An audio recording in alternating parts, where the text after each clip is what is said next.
Welcome to another video. Here we will show you 3 ways to disable Wi-Fi, as some customers have concerns about wireless connectivity. Wi-Fi is enabled in our Pepper C1 family readers by default, but can be permanently disabled. Firstly, we will disable Wi-Fi through the web interface.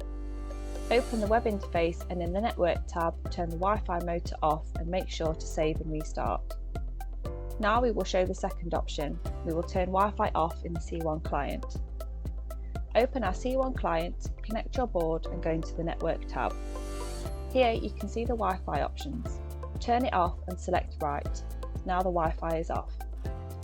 Now we will show the third option on how to disable Wi-Fi by sending a direct command over the serial interface. To do it, we will use HTerm, a free terminal emulator that we use. Firstly, we will show how to prepare the proper command. Open the Pepper C1 software datasheet, find the network config command and check the parameters. To turn Wi-Fi off, we must use the hexadecimal 0 subcommand with a parameter hexadecimal 2. The full command frame contains a 5-byte long header and CRC16. To make it easy to calculate all the additional bytes, we're going to use the Pepper C1 client.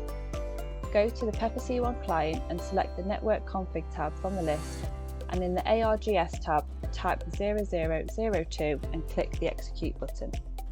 This is the command to disable Wi-Fi. Now copy the full binary frame from the protocol logs window and disconnect your board.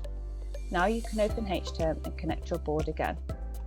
Now you can paste the previous data and copy that into HTerm and send.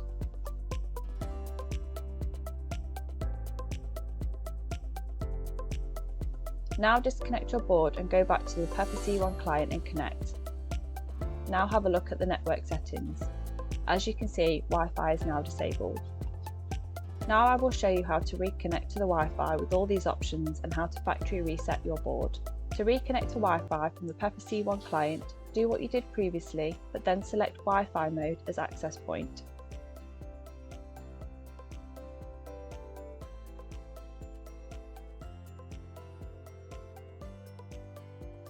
You can also factory reset the board to get Wi-Fi enabled by pressing and holding the button for at least 12 seconds, and you should get a green flash as you can see here.